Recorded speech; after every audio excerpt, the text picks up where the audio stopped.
This is the Chamber Chat Podcast, the show dedicated to chamber professionals to spark ideas and to get actionable tips and strategies to better serve your members and community.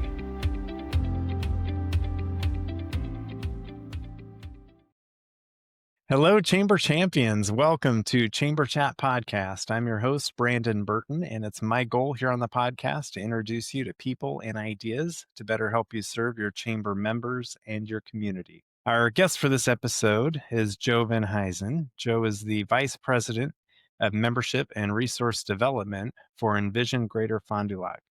Envision is a combined chamber EDO serving the greater Fond du Lac County in Wisconsin. Joe has spent 9 years in the industry working in membership sales, program coordination, government affairs, and executive leadership. Joe earned his IOM certificate through the U.S. Chamber in 2025, is a husband and a father to 3 boys, and an active member of his local church. Joe, I'm excited to have you with us today here on Chamber Chat Podcast. I'd love to give you an opportunity to say hello to all the Chamber champions who are out there listening and to share something interesting about yourself so we can all get to know you a little better. Sure. Well, it is a pleasure to be here. So thank you for having me on and look forward to a good discussion. I never shy away from the chance to discuss the industry. It's one of my favorite things to do, and especially with people who actually understand it. You know, I imagine you can be a bit of a bore at Thanksgiving. That's what I come off. You know, people just kind of go, "Well, you work for the government, don't you?" Or there's not an understanding of where we are and what we do. And so to talk to people who live this, it really energizes me. So yes, my name's Joe. I've lived in this area of East Central Wisconsin. Is where I grew up. Aside from education and a couple things that brought me out of the area, I have always been here. So I grew up on tell me if you heard this before, I'm a dairy farm kid from Wisconsin. So family. Are there many of those? Yeah, that's fitting the mold here. And a Packer fan. I'm wearing the gear here. I'm excited for Sunday to take on the Lions. Yeah. But I do bleed green and gold in Wisconsin, and I love where I'm from. So, but I've been in this industry 9 years, and I have no plans of going anywhere. I see nothing but exciting challenges in my future doing what we do. You wanted something interesting, so.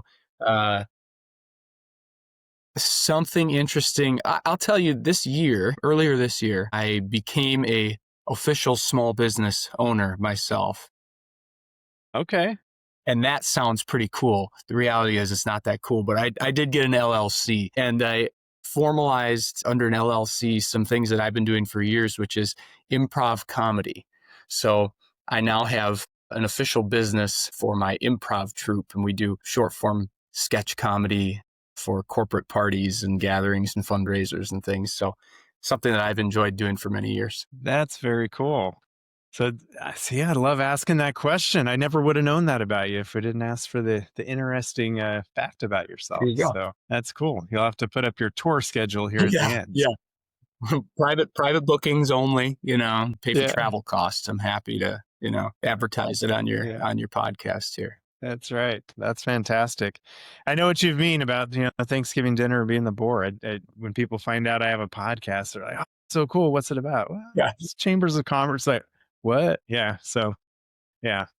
Well, tell us a little bit about your chamber. Just give us an idea what Envision Greater Fond du Lac has to offer: size, staff, scope of work, budget, just to set the stage for our discussion today. Yeah, we're all in about a $2 million organization. We are a combined Chamber of Commerce and Economic Development organization. That combination happened in 2017. So I joined the industry and the organization before the merger. So I was hired as a chamber membership and program person. Within my first year, we had the merger that brought together the chamber and the economic development. We serve a county that's roughly 100,000 population. We are in the county seat, and most of our membership base is in the county seat, which is the city of Fond du Lac. But Fond du Lac County has 3 cities and various villages and townships. It's pretty rural. Our big industries here are agriculture and manufacturing. The congressional district in which we sit, the Wisconsin 6th Congressional District, is the leading manufacturing district in the country. So we are home to the world headquarters of Mercury Marine, which is the leading producer of marine outboard motors. And there's hefty supply chain with that. And neighboring in the region, we have quite a few manufacturing titans in that industry. So that's a lot of who we service. And then, of course, agriculture and your standard run of the mill, all the different industries that chambers serve. So we have experienced the pains and the joys of merging those two organizations and what it takes to create a new brand and to really have the inner working between servicing existing business needs through Chamber of Commerce services and advocacy, and also still working under the same strategic plan intent on economic development and business attraction, retention, and entrepreneurship and workforce development. So it's been very, very good. I always advocate that more organizations look at these opportunities seriously and check egos and really consider what's best for the business community that you serve, because a lot of times there is duplicity and there's competition for resources that it took quite a while for our organizations at that time to make this leap of faith to do this together. But now, standing and looking back 8 years later, it's definitely been a success. Yeah, no, that's great. So how many staff do you guys have between the combined organization? We're about 14 total. Okay. And my role oversees our chamber operations, and that's a team of about 4 of us. And then there's operations. We have one CEO, obviously, and my boss, and then our economic development and workforce development team forms the other pillar. Very good. Yeah, that's super helpful for us to just understand where you're coming from as we enter into our discussion today. So we'll focus the majority of our conversation on the topic of membership value and ROI, which I know it can be a hot topic for pretty much any chamber out there. So I'm excited to dive into that topic and to get your feedback and your experience on this as soon as we get back from this quick break. Hi, I'm Joe. And I'm Rose. And we're the founders of At My Community, a mobile app that can be customized to meet the unique needs of your Chamber of Commerce. When we started At My Community, we envisioned a tool that would help communities thrive by simplifying communication and enhancing engagement. Chambers of Commerce face unique challenges, and we're here to help you tackle them. At My Community helps the Evergreen Area Chamber of Commerce to create an app that keeps tourists informed even when their office is closed. They provide 24/7 access to local business information, which helps support the local economy and community engagement. In Rocky Mountain House, we helped Rocky Chamber create an app with dynamic itineraries and digital resources for tourists, increasing local business engagement. The app has become an essential tool for the community, promoting events and boosting visibility for local merchants. Today, we empower more than 200 chambers of commerce, campgrounds, and RV resorts to streamline communication, informing members about events, sharing business updates, and providing a digital hub for the community, all in one convenient app. When you partner with At My Community, our team works closely with you to create an app that meets your chamber's unique needs. As your community grows, our app evolves with you. We are here to ensure you engage effectively with your members and streamline your operations. Schedule a demo today at atmycommunity.com. We can't wait to meet you.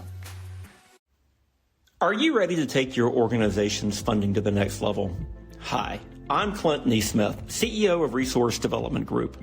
As a Chamber of Commerce or Economic Development Organization leader, I know you understand the value of working with experts who understand your world. And that's exactly what RDG does best. For over 30 years, RDG has specialized in fundraising for EDOs and chambers. We bring cutting-edge strategies tailored to your organization, whether you're just starting out or gearing up for yet another new funding cycle. Importantly, our firm executives are hands-on from start to finish, from the feasibility study to the successful conclusion of your fundraising campaign. And our team brings deep industry roots and national expertise to every engagement. No matter the size of your community, RDG delivers data-driven, innovative revenue solutions, reinforcing ROI to investors and making sure your vision becomes reality. At RDG, we proudly build organizations that build communities. Visit us today at rdgfundraising.com and let us partner with you, building a stronger future for your organization and the community you are working to grow and develop. Hey, Chamber execs. Are you juggling ribbon cuttings, grant deadlines, membership renewals, and a rogue newsletter that just won't format? That's where Econ DevOps comes in. We're a virtual assistant agency built exclusively for chambers and EDOs. From social media to CRM cleanup, event planning to inbox management, we handle the behind-the-scenes work so you can focus on impact. And here's the best part. We don't just assign a random virtual assistant. We match you with someone who fits your workflow, your communication style, even your level of type A.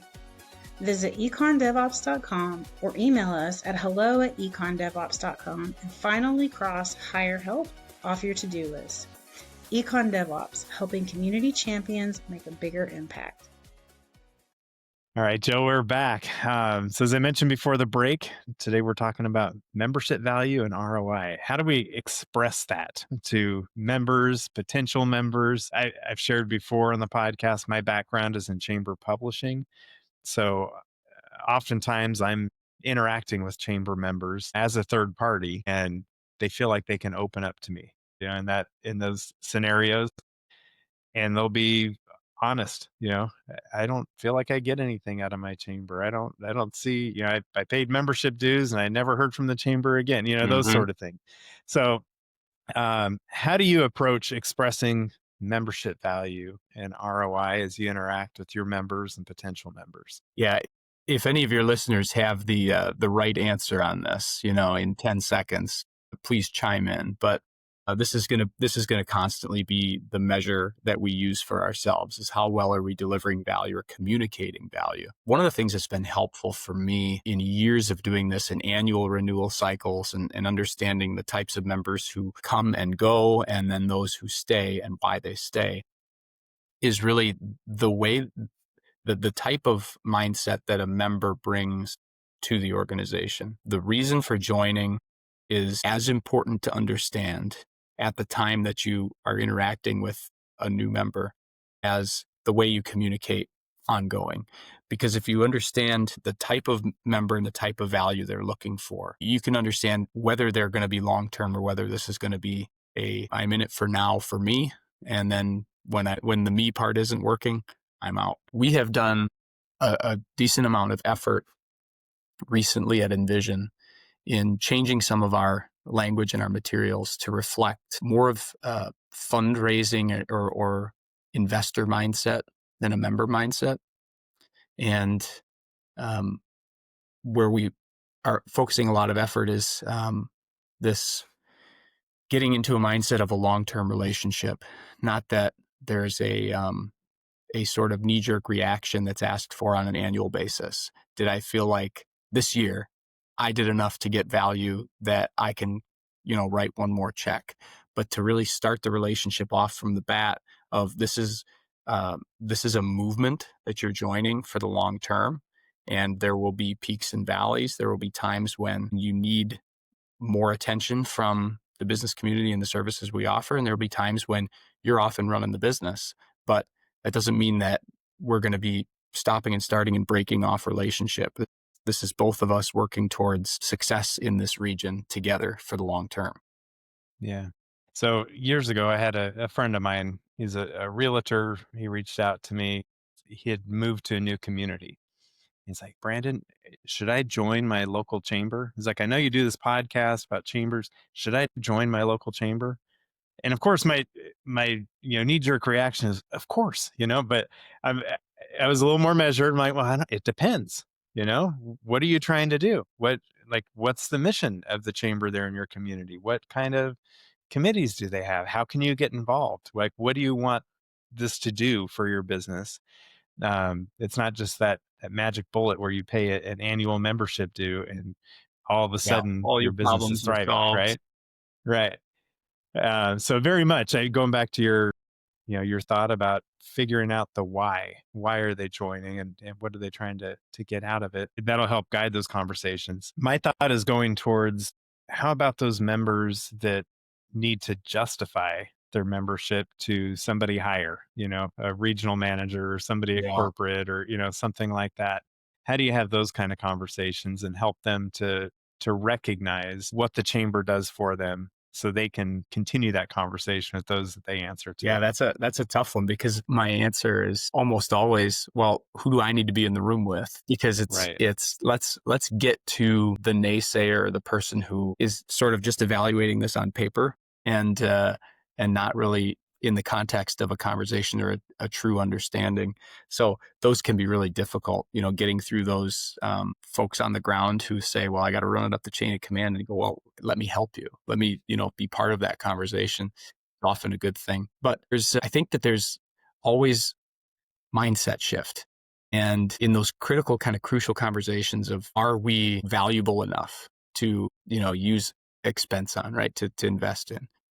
I think that that's the opportunity to communicate differently. It's not the time to rattle off the benefits menu, that, well, we do this, we have all this.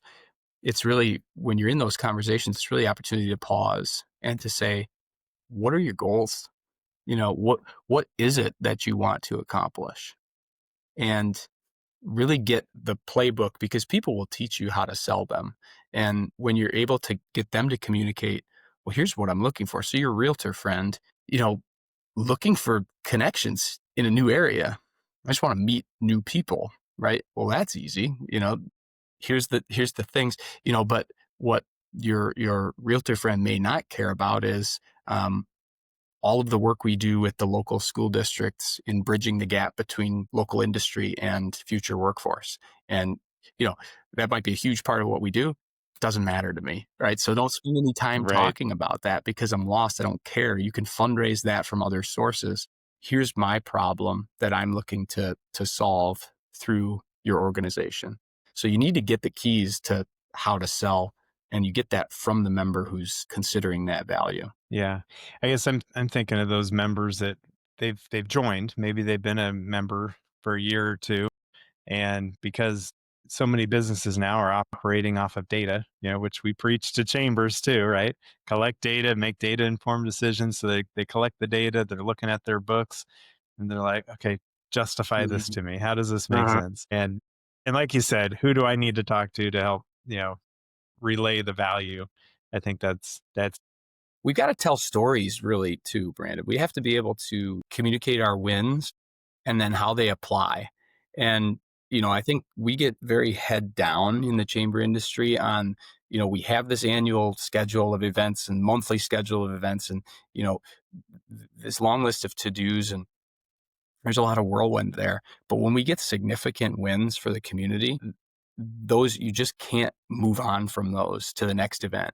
You have to be constantly reminding, sometimes ad nauseum, like, here's what we accomplished. And I've talked, it's 8 years post merger for our organization, but I don't want anybody in our community to forget how significant that was. And for people who are maybe newer in the business community here, they might not know any better or any different, but I like to remind them of what life was like before the merger, and how significant just being here and being an efficient organization is. And that goes down to resources. Your resources invested in this organization are maximized much more than what they were previously because of this big win. You could have been getting much less value because you've been writing 2 checks to 2 organizations that were both trying to do the same thing. Now we're doing it all here. So it's one example, but 8 years later, I can still communicate that to certain businesses who are legacy businesses who've been here a while, that, oh yeah, you're right.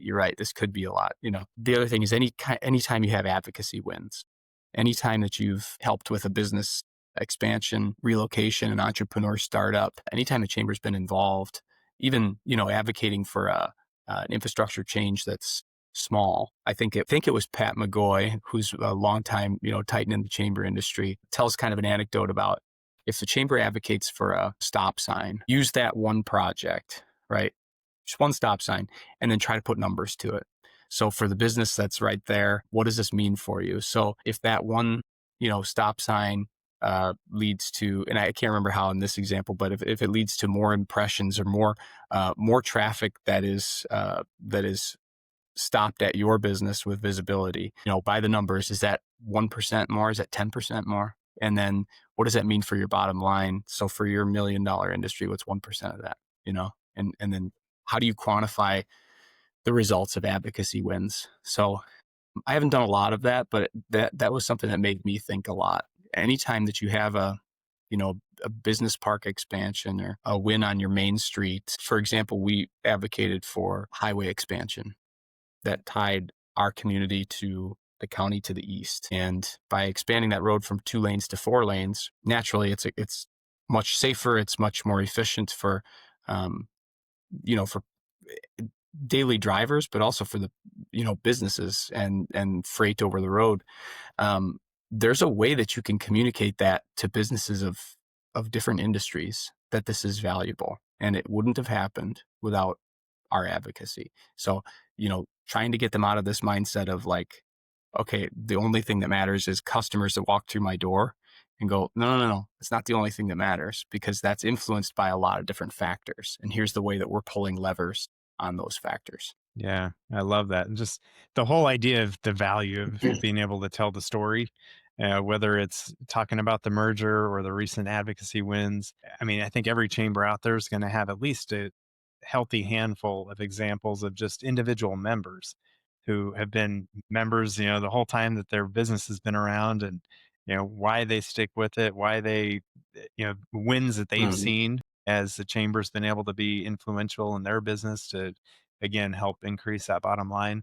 So being able to kind of create a storybook of sorts that you can go back to and pull from, and depending on what the scenario is, who the person is you're talking to pull from these stories, these experiences, and say, well, this is how it worked for ABC business, and it's similar to yours. So I had an experience just yesterday with a business owner who was new to this community, and she had been a business owner in a previous community for a long time, like 30 years. She had a retail shop, and she just moved to this new community, opened a new business. And she said, in my last community, I was a chamber member. And after so many years, I stopped because, whatever the reason is. As you come across somebody like that, obviously they had an experience, they gave it a try. It was a different chamber, different community, different state, even.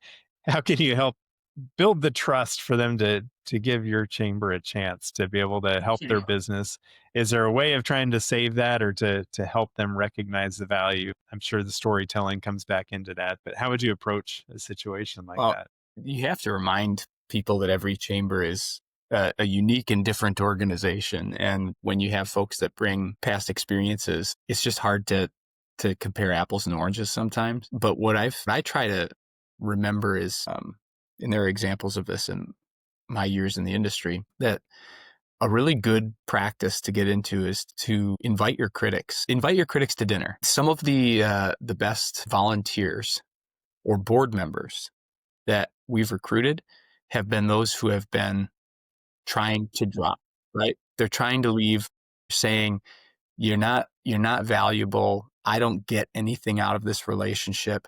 And instead of writing them off and saying, you just don't get it, you're not worth it, you weren't investing that much anyway. If you really take the time to swallow the pride, the ego, and you go, you know what, you're probably right. Let's talk about that. Why don't you come in?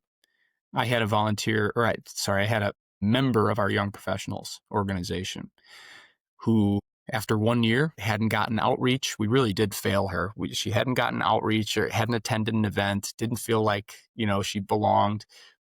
At the time of renewal, she could have just not said anything, but she took the time to write me an email, a scathing email, That right? says something. A Yeah. scathing critique on her way out the door. You guys failed. This was horrible. And again, I could have pitched it in the trash and said, or I could have done the halfway, which is, yeah, I guess we really did kind of screw up. Shoot, that's too bad.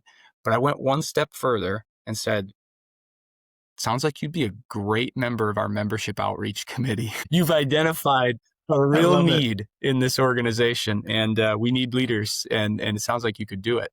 And today, she's the chairperson of the whole organization for the young professionals, and she'll tell that story. It was on her way out the door, but somebody actually confronted her and said, "Yeah, you're right, and we could use you to get better." I love that. Great example. And tying in that storytelling right there. That's perfect. I encountered a similar situation with a guy that owns a a bar and like a brewery, and he was very much against the Mhm. chamber. And the chamber tried for years trying to get this guy to join. So he came from corporate world. He's like, I don't see where we need this. And through the persistence, they got him to come to, I think it was a mixer or something to begin with, just as a non-member, just come, try it out. And now he's the board chair at this chamber. So he's all in. And so it's, I love hearing stories like that. Love it. Anything else come to mind as far as expressing the value and really that ROI to businesses as they either go through their experience with the chamber or contemplate joining or renewing membership with the Yeah, I chamber? think it's more philosophical for me. It's real big picture stuff of you get yourself in no-win scenarios when you really try um, to justify it on the terms that they present. Because a renewing member may, like we said earlier, may justify value only as, I'll give you one example. We had a Main Street business who said, I'm dropping my membership because I didn't see enough chamber gift certificates that came in the door spending money at my bakery. It's that one metric. Exactly. And Yeah. it was, I would need to see at least, $1,000 in chamber gift certificates for this to be worth it. Now, those are the terms that he's defined for this discussion. That's the value that he's defined. You have to get out of that language, those terms, and present it on a different battlefield, which isn't always easy, but that's really how you have to get the mindset shift to go, well, that's one metric. You know what? We maybe weren't honest with you, sir. We probably should have told you that your organization is going to help you. But here's what we are doing. Are you aware of this? Did you know how this proposal at city council that almost passed would have impacted your tax bill or your assessment? And the chamber fought that. You probably didn't even know. Good thing is you didn't have to know because we're on your side. We're advocating on your behalf for things that you're not even paying attention to, right? So getting them out of this way of evaluating value and then getting over here. And a lot of it is, it's those advocacy wins. It's the big initiatives that we're doing, and then not being ashamed to continue storytelling on those wins. And, I said I'm a dairy farm kid. You got to milk them. You got to milk it for everything it's got, right? Once you get an accomplishment, don't let it sit on the shelf. Keep bringing it back and leverage it for membership renewals as often as you can. I love that. Great analogy. Milk 'em. Well, for the chambers that are listening, most of them are going to be interested in taking their chamber to the next level, growing, expanding.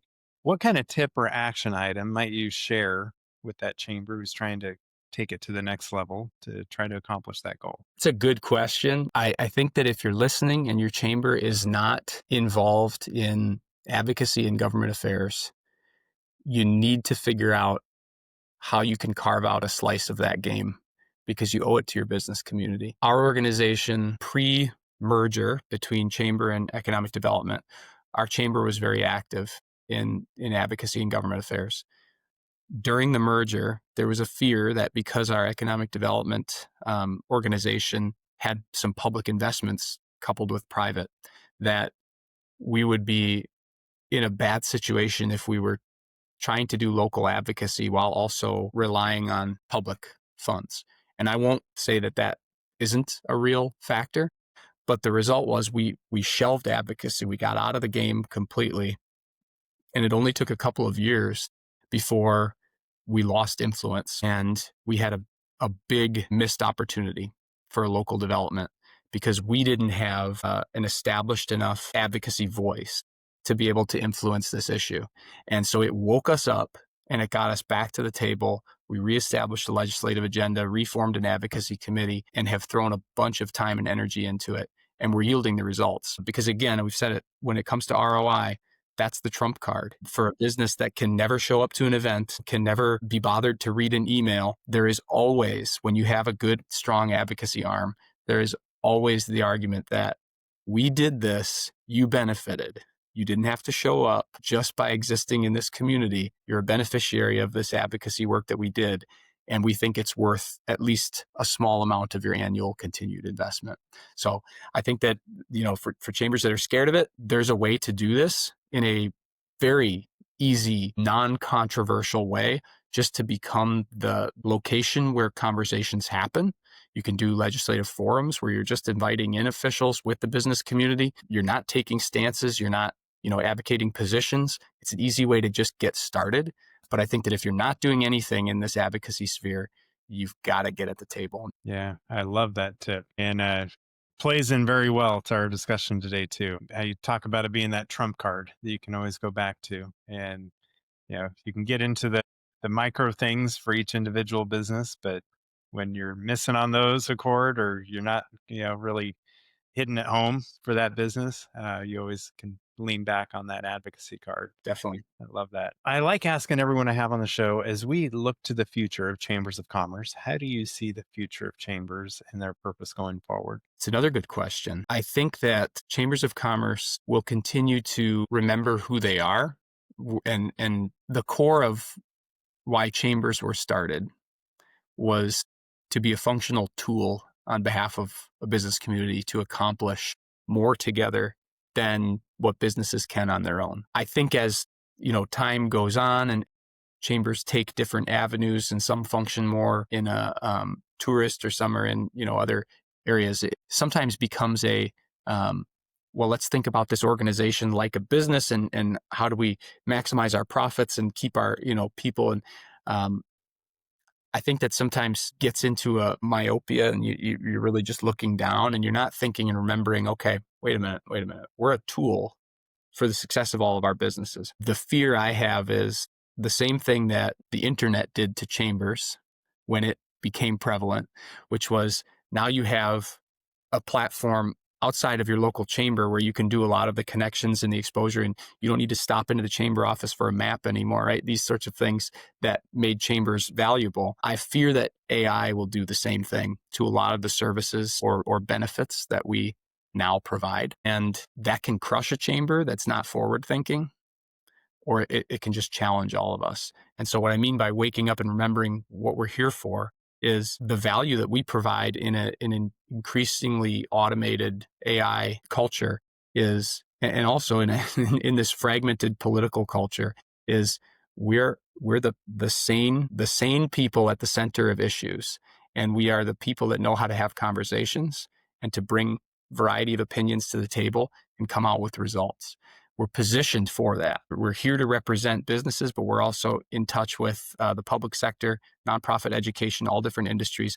We know how to get people to a table in the middle, and that's something that you can't automate. So remember how we're uniquely positioned, and I think that that's going to be the future of chambers. It's just going to be continuing to be the trusted resource in the middle when you've got a lot of artificial things that can't be trusted along the fringes.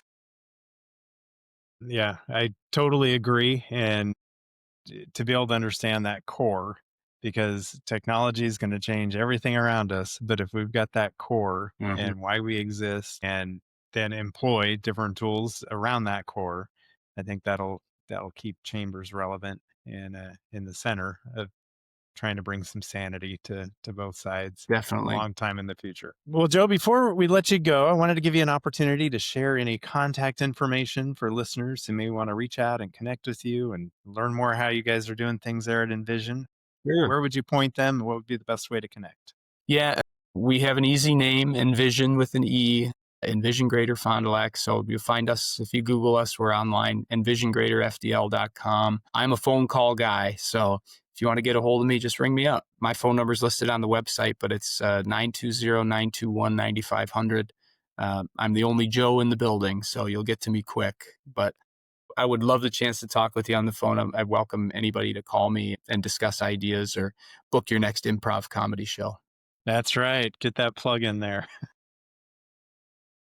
We'll get that in our show notes to make it nice and easy for people to find you. But Joe, I appreciate you spending time with us today here on Chamber Chat Podcast, and sharing your perspective, your experiences when it comes to membership and expressing that value.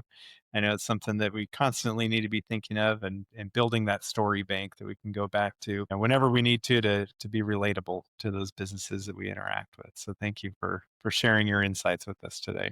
You bet. Thank you for the work you do. This is so important to keep people challenged in the industry.